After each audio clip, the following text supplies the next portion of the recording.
What is going on, guys? Welcome back to the channel, and today I am going to be going over my loadouts for Season 1 of the Cold War Warzone integration, since there are obviously a bunch of new combinations of weapons for us to use, so I thought it would be a good idea to give my last loadout video a bit of an update. Obviously we are still somewhat early in the season and everyone is still trying to figure out which weapons are good and which aren't. There are obviously a few that are pretty damn OP at the moment, but there's still a lot of figuring out to do, so just bear in mind that I'll probably have some very different loadouts in the coming weeks, but there will be plenty more loadout videos on the way. Now, before we get into it, most of this footage is actually just from Plunder. I haven't really been able to get enough footage lately over the holiday period, and since BR can take a little while to get footage since it is slower and you've got to get your loadout and everything, I decided to pretty much just get some Plunder footage instead, even though I don't actually really play Plunder all that often, but I thought I'd just mention that anyway. Now, anyway, getting into the loadouts, I'm going to quickly go through all of the loadouts as a whole before circling back and actually going in depth on the weapon choices and the attachments and stuff like that once we have gone through every single loadout. So, I've currently got my loadouts divided into two sections. At the top are my Cold War weapons and at the bottom are my Modern Warfare weapons. The reason for this is because the Cold War weapons can't have fully loaded, which is a pretty handy component of any loadout, especially for late in the game, and so I've essentially just got all of my Modern Warfare weapons as fully loaded classes, but I will get into that in just a second. Now obviously you can mix and match Modern Warfare and Cold War weapons, so you might be wondering why the hell I've sort of got them split up, and honestly it's just because I'm really only using Cold War weapons at the moment since they're all new and fresh, but then the Modern Warfare weapons are just there for the fully loaded attachments like I just mentioned, so eventually I will mix and match them,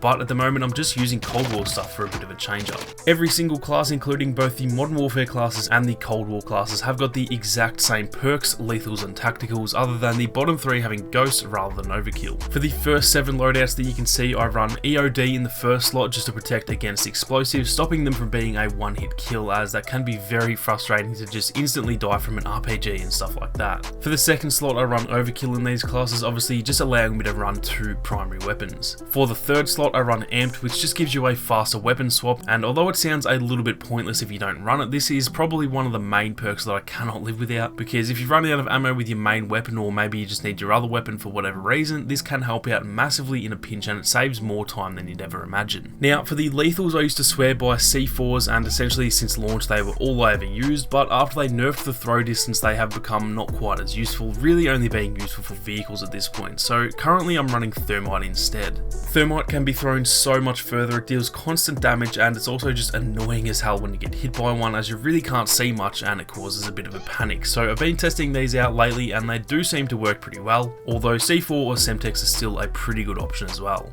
As for the tacticals, most people tend to run heartbeat sensors just because when they do work they're super helpful, but the thing is that if someone has Ghost on, you may as well not have tacticals at all. So for me, I just prefer stun grenades, as they always work. Even if the enemy does have tac mask, they're still going to be heavily affected by stuns, so for me these are an absolute must in all of my classes. Now for the bottom 3 classes, everything is exactly the same with the exception of Ghost, which replaces the Overkill perk. Ghost is a must in the late game, and so I've got 3 classes with Ghost, one with an AR, one with an SMG and one with a sniper, just so that no matter what situation I'm in, there's a Ghost class ready for me at all times. These 3 classes are absolutely the most important classes of all my loadouts, but I will touch on why that is once I get through the rest of the loadouts and their weapons. So anyway, starting off with my weapon choices for the first loadout, this loadout consists of the Krig 6 and the Mac 10. For my Krig 6 I run the Agency Suppressor, the Silix Hollow Scout Sight, the Field Agent Grip, the 60 round Fast Mag and the SASR Jungle Grip. This build is pretty much just focused on reducing the recoil and making sure that the accuracy is almost as good as it can be. For the Mac 10 I once again run the Agency Suppressor, the Steady Aim Laser, the Patrol Grip, the 53 round Fast Mag and the Airborne Elastic Wrap, with this build being pretty much purely for speed and close range strength, giving it really great hip fire, which is mostly how you want to use it anyway.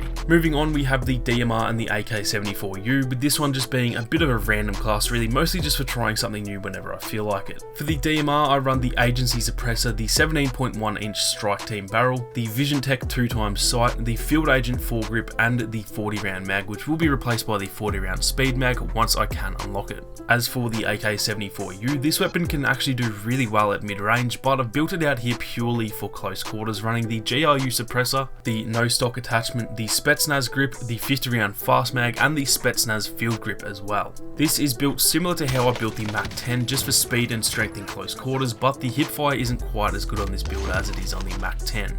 Next up, I have two of my all-time favourite weapons in the M16 and the MP5, and this is a very deadly combo at pretty much any range. For the M16, once I do unlock it, I'll run the Agency Suppressor, the 15.9 Strike Team Barrel, the Silex Hollow Scout, the Field Agent Foregrip, and the 60 round mags. For the MP5, once again, this is built purely for close range rather than keeping it strong at that sort of short to mid range, running the Agency Suppressor, the Steady Aim Laser, the Collapse Stock, the Field Agent Grip, and the 50 round fast mag. Next up, I have probably my favourite class so far in this integration, with this being the FAMAS or the FFAR1 and the LW3 Tundra. The FAMAS is almost like an SMG and an AR hybrid with a fast rate of fire and slightly more recoil than most ARs, so this thing is just the perfect combo to run with the sniper, pretty similar to the Ram 7 for Modern Warfare. For the FAMAS, I run the Agency Suppressor, the Millstop Reflex since I don't really want as much range on the sight, the Field Agent Grip, the 50 round fast mags, and the Airborne Elastic Wrap. For the L96, I run the Wrap Suppressor, the 28.2 Tiger Team Barrel, the Marathon Stock, the Fast Mag, and the Airborne Elastic Wrap. This is a weird build, but honestly it just works so well. The Marathon Stock is almost irrelevant honestly, but there's actually not that many other attachments that even work with this sniper, so I just add that for the sake of it honestly. Now lastly, we have the MAC-10 and the DMR, which is without a doubt the god loadout at the moment, at least until they nerf it, which knowing my luck will probably be 4 minutes before this video goes live. The MAC-10 loadout is exactly the same as what I mentioned earlier, as well as the exact same build for the DMR too, so I won't even bother going over these ones since I've already shown them.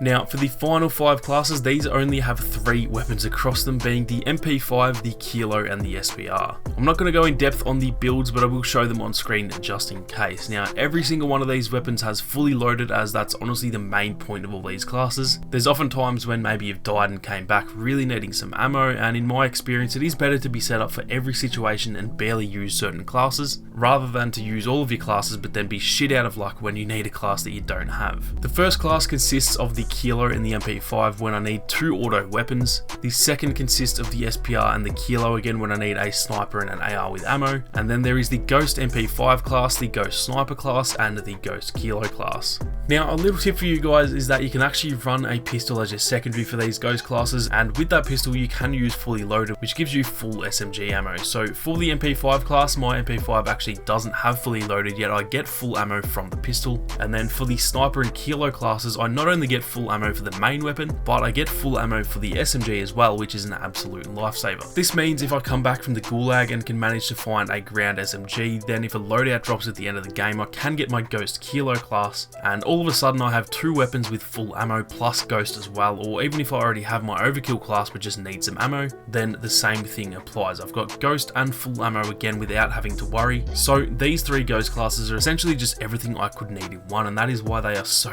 damn important. So that is it for all 10 of my Warzone classes, guys. Like I said, I have absolutely no doubt that these will be very different, even just a few weeks from now, mostly surrounding the attachments, as I'll eventually max out all the weapons, but for now, this is how I've got it set up. Like I said, I'll probably update this video in the coming weeks or month, and I am going to do an update at the start of every season as well, plus there's going to be a healthy amount of regular loadout videos too, just showing off individual loadouts. So keep your eyes peeled for plenty more in the future. That is going to do it for this one though, guys. If you enjoyed the video, then be sure to leave a like down below, and if you are new, then consider subscribing to the channel with those notifications on. Thank you all very much for watching, and I'll catch you guys in the next one.